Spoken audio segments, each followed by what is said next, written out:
Suddenly I turned around and there was a wall of about 3 feet of water right around the whole church. It had gone from just a trickle to a whole wall of water around the church. And at that point I realized I wasn't going to be able to get out.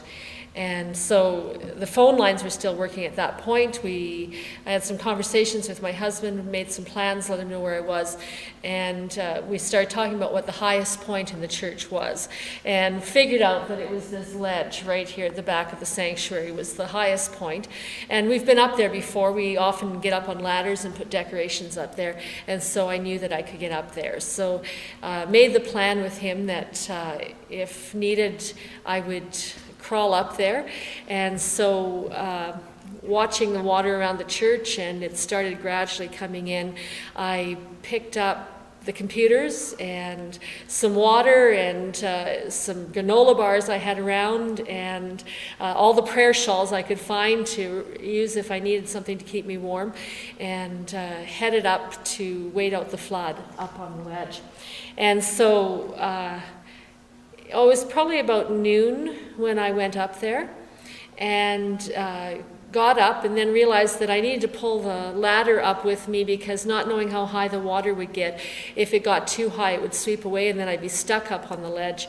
And so I found an extension cord and hooked it around the ladder and pulled the ladder up with me. I credit my scouting background to thinking about that.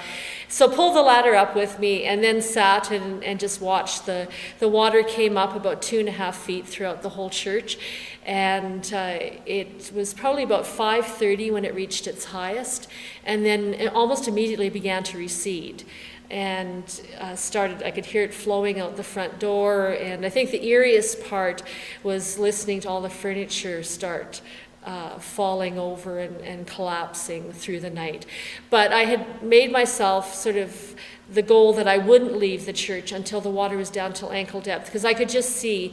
I used the ladder, I could climb up, and there's side windows, and I could see out the side windows to see exactly how high the water was outside, and I could see a big whirlpool between us and the post office.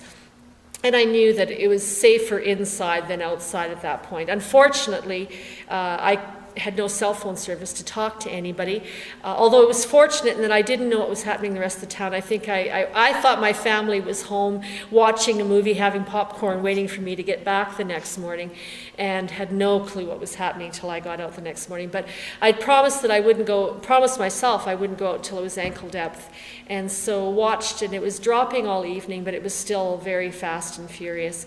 And so it wasn't until about 5:30 on Friday morning that I could tell that the water had dropped significantly.